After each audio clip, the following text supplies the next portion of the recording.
Hi, fabulous fourth graders. Thank you for tuning in to another edition of our online read aloud of the amazing novel, The One and Only Ivan.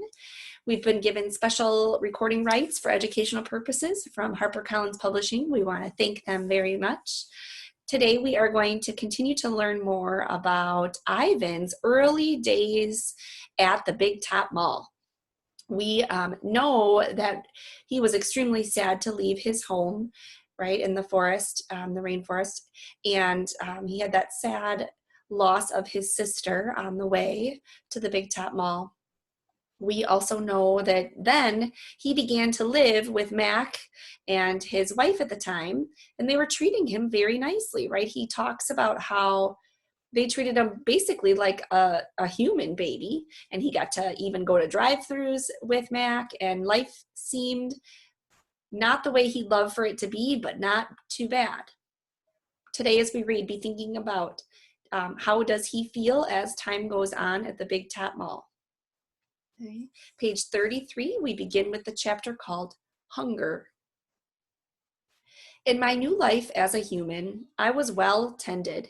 I ate lettuce leaves with Thousand Island dressing and caramel apples and popcorn with butter. My belly ballooned. But hunger, like food, comes in many shapes and colors. At night, lying alone in my Winnie the Pooh pajamas, I felt hungry for the skilled touch of a grooming friend, for the cheerful grunts of a play fight, for the easy safety of my nearby troop, foraging through shadows. Remember what happened to Tag, I told myself. Don't think about the jungle. Still, sometimes I lay awake, wishing for the warmth for another just like me, asleep in a night nest of tender prayer plant leaves. I liked having sips of soda poured into my mouth like a bubbling waterfall, but every now and then I longed to search for a tender stalk of arrowroot, to feel the tease of a mango just out of reach. So he's saying he likes this human child life. However, he's missing the natural parts of what his old home was like. Page 135, Still Life. One day, Helen came home with something large and flat, wrapped in brown paper. Look what I bought today, she said excitedly as she tore off the paper. A painting to go over the living room couch. Fruit in a bowl, Max said with a shrug. Big deal. This is fine art. It is called a still life, Helen explained, and I think it's lovely. I dashed over to examine the painting, marveling at the colors and shapes. See, said Mac's wife. See, said Mac's wife. Ivan likes it. Ivan likes to roll up poop and throw it at squirrels, Mac said. In other words, big deal, he does silly things. I couldn't take my eyes off the apples and bananas and grapes in the picture. They looked so real. Excuse me. So inviting, so edible. I reached out to touch the grape, and Ellen slapped my hand. Bad boy, Ivan. Don't touch.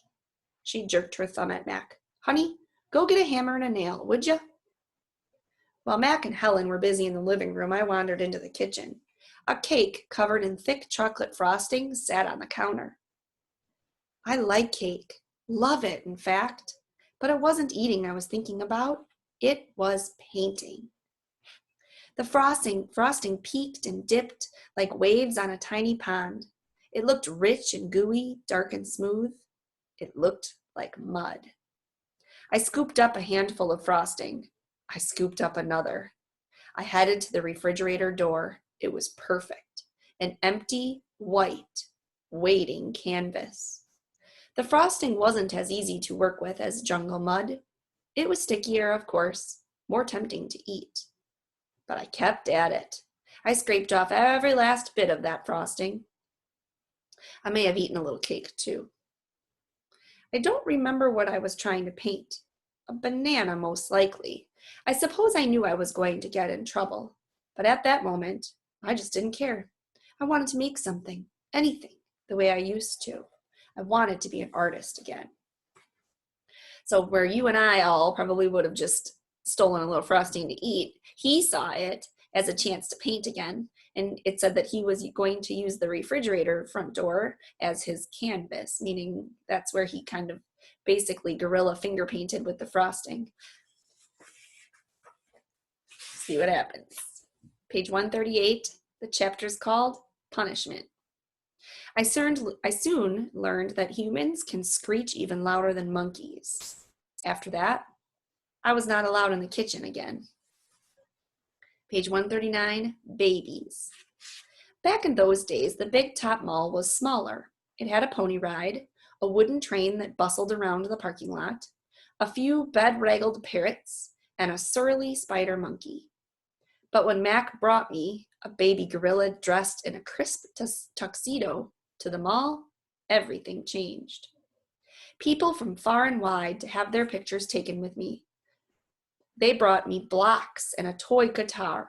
They held me in their laps. Once, I even held a baby in mine. She was small and slippery. Bubbles flowed from her lips. She squeezed my fingers. Her rear was puffy with padding, and her legs bowed like bent twigs. I made a face, and she made a face. I grunted, she grunted. I was afraid she would fall that I was so afraid she would fall that I squeezed her tightly, and her mother yanked her away. I wonder if my mother ever worried about dropping us.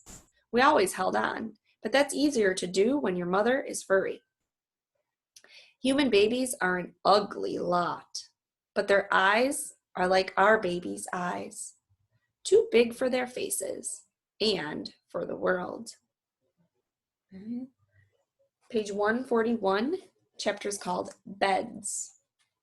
One day after many weeks of loud talking, Helen packed a bag and slammed the front door and never came back. I don't know why. I never know the why of humans. That night, I slept with Mac in his bed. My old nests were woven of leaves and sticks and shaped like his bathtub, cool green cocoons. Mac's bed, like mine, was flat, hot, without sticks or stars. Still, he made a sleeping sound like the rumble my father used to make when all was well, a sound from deep inside his belly. Page 142, it's called My Place. Mac grew sullen. I grew bigger. I became what I was meant to be, too large for chairs, too strong for hugs, too big for human life. I tried to stay calm, to move with dignity. I did my best to eat daintily, but human ways are hard to learn, especially when you're not a human. When I saw my new domain, I was thrilled, and who wouldn't have been? It had no furniture to break, no glasses to smash, no toilets to drop Mac's keys into. It even had a tire swing. I was relieved to have my own place. Somehow, I didn't realize I'd be here quite that long. Now, I drink Pepsi, eat old apples, watch reruns on TV. But many days I forget what I'm supposed to be. Am I a human? Am I a gorilla? Humans have so many words, more than they truly need. Still, they have no name for what I am. What's he thinking there? What does he mean by that? They have no name for what I am. We'll start talking about that when we do our next read aloud, and I'm going to ask for your thoughts on Flipgrid.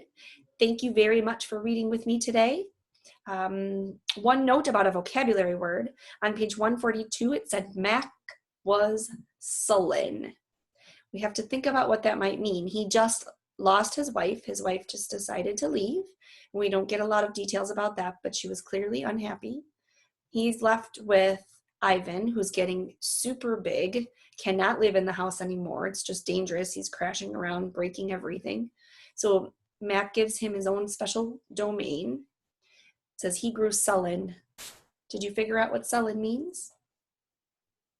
Sullen means that you're gloomy or sad. Okay, so he's getting sad, kind of cranky. That's a point in the story where we notice a change in Mac. Okay, he started pretty friendly and nice, it seemed like, and then he became sullen, or some people might say bitter, crabby. Okay. Thank you very much for reading with me today. Please make sure you take care of your Flipgrid assignment. I miss you all, send you love and hugs. Hope you're having a great day. See you soon.